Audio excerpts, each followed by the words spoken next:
So this is an interesting turn of events when it comes to this part of the Carmelo Anthony situation, the 17-year-old who killed another 17-year-old in a stabbing that happened during, I think it was a sporting event of some sort. It seemed like he wanted the seat and went back and forth. The guy put his hands on him and then he stabbed him to death.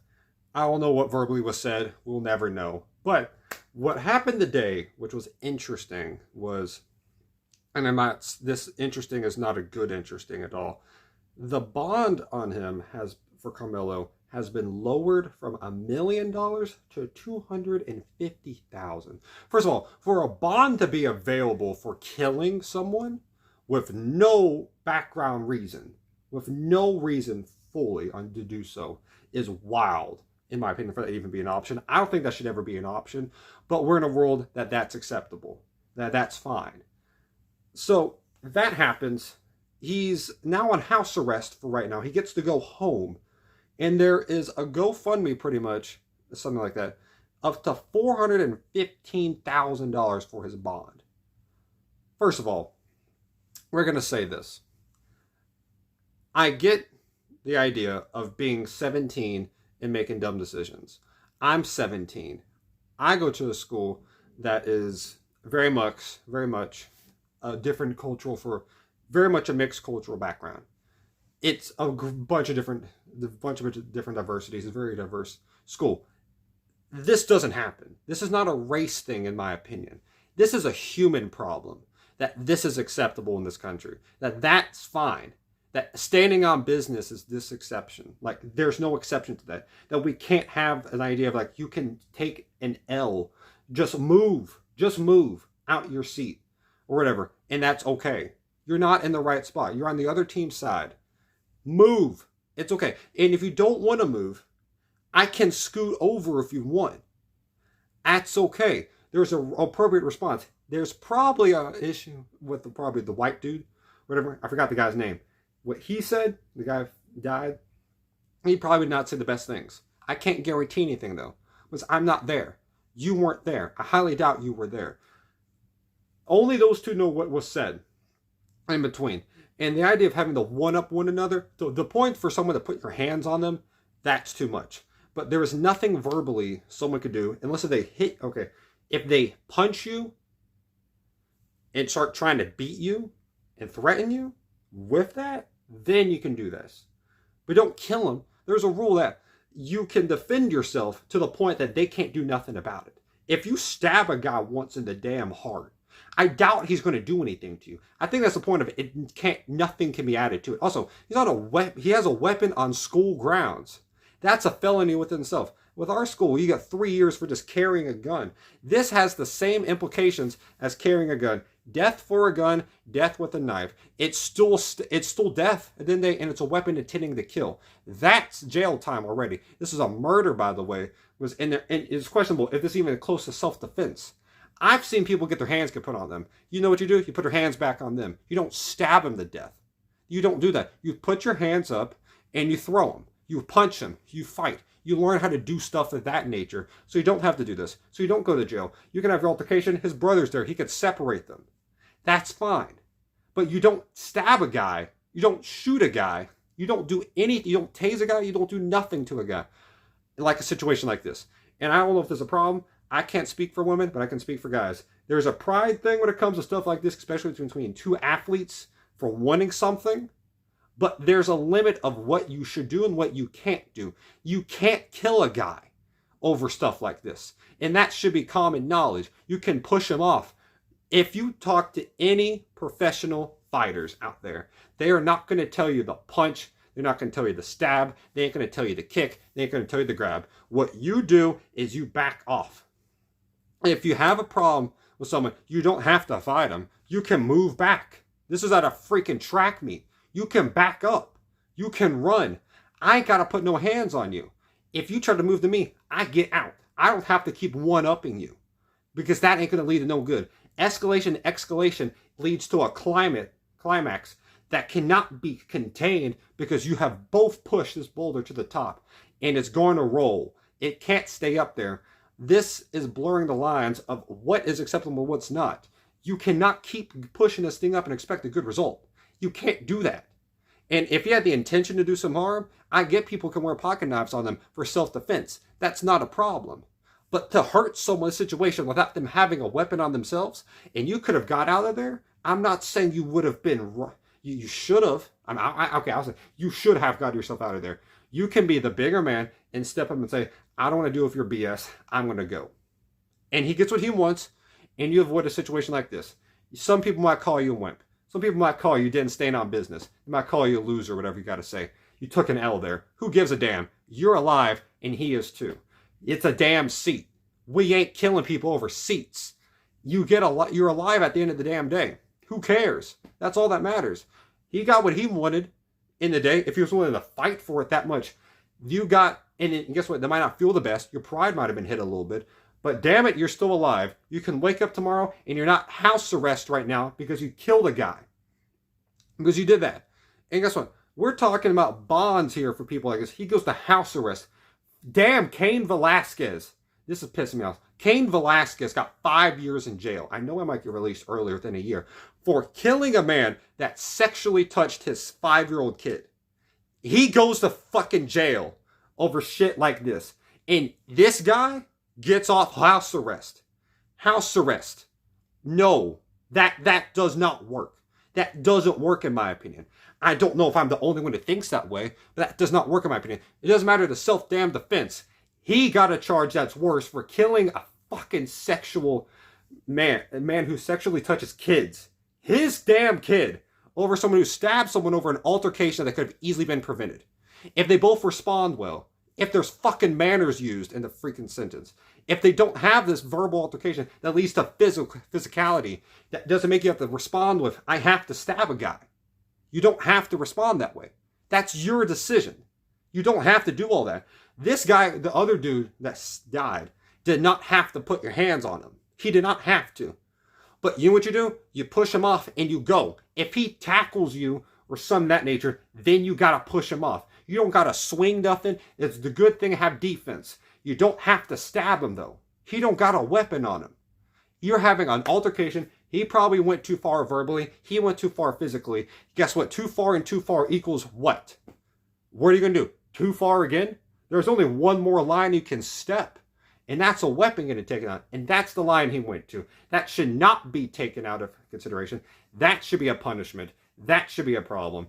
And these gets to go home for right now on house arrest. That's ridiculous. This is not a race thing. This is a culture problem in this country that this is accepted. This is a 17-year-old. I know what it's like to be freaking 17 because I am 17. I've seen verbal altercations. I've seen physical altercations. You don't go this far. If you understand the significance of the problem, you leave. Or you handle it another way. You take a step back and you come back to it. You don't do something like this. And it's the problem. You stand on business. That's a culture acceptance. You got to stand on business for whatever it is. You got to stand on your stance no matter what. You cannot bend to anyone else what they say because you look weak. You look worse. You look bad. Whatever. That's the acceptance. So if he comes up to you and says something, you have to say something back. And then this guy's going to look over here and is like, oh, you're going to just take that? He's going to respond to something. He might step over the line verbally. He steps over the verbally line back. Since we're already crossed this, let's say something even more wild. Now he's offended to that. Now he's going to say something to you, or he's going to physically do something to you. And now since you've already stepped over that line, you might as well jump over this one. You cannot keep jumping lines because you get to the point that there's only one line left to jump. And that thing flings you off a cliff once you jump off that. But the line sometimes is blurred of what is acceptable and what is not. Verbal altercations, fine. End it at verbal. If it's physical, keep it physical. Just, you can back up or you can put your hands up. And if he killed him fighting him to death and beat him the hell up, I can get that more. I honestly could understand that a little bit. He put hands on me first. I put hands on him back. I'm sorry that I went way too far. I got the emotions, got way too more of me. I felt threatened because he put his hands on me. I hit him way too damn hard. He fell down these bleachers. He hit his head. He's in a coma right now because I hit him too hard. That's something I could believe and be like, okay, I can wrap my head around that. But you get touched and then you stab him. I don't get that. I don't get it. You're in a public area, buddy. You're You're in a public area. What can he do? There's police here. This is Texas.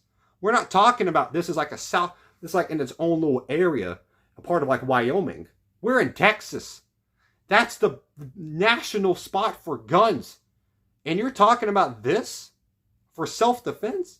Like, buddy, you're going to be fine. You're going to be okay. But again, it's a cultural problem. This is accepted. It's in music.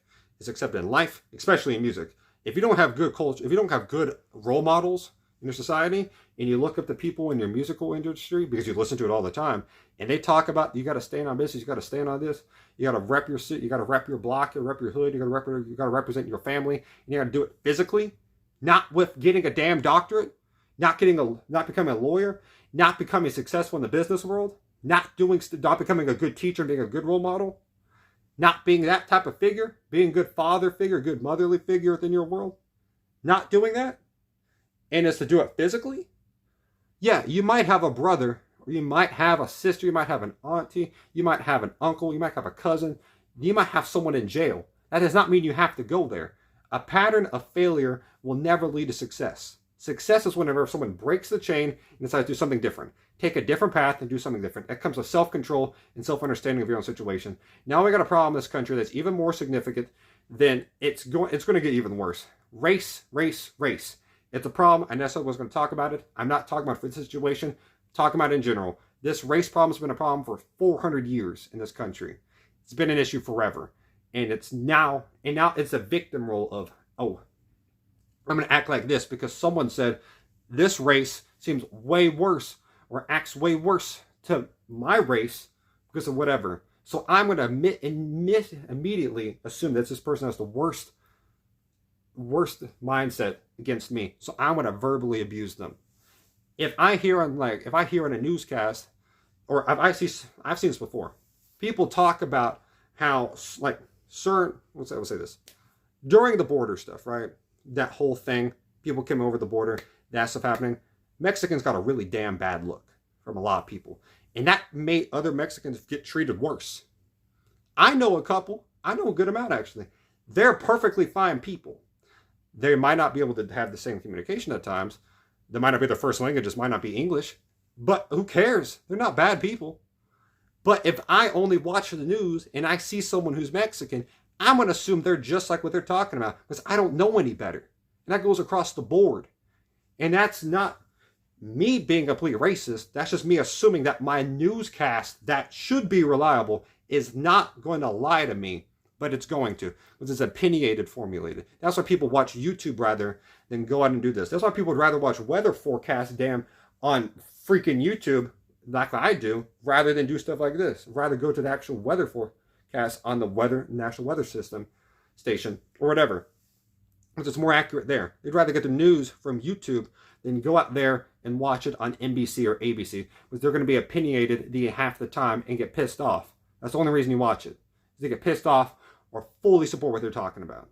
That's all. Political stuff, I don't care. I don't think people should care about politics the same way they do. If we stop giving a damn about politics, I don't think the political problems will be that much of an issue. I really don't. Because once you give someone power, is once you give them their emotions. If you give someone your emotions and they have it in the palm of your hand, they can swing it either way they want.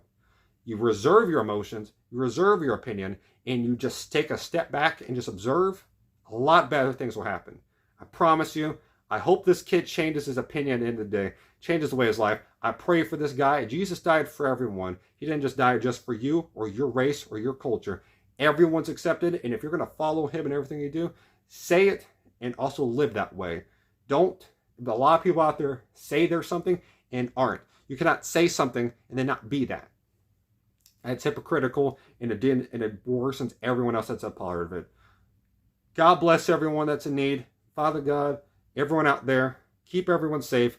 Hope they'll honor you no matter what. I know I didn't say the best words today. I promise y'all, this situation's not good. It's not good, and it got me annoyed.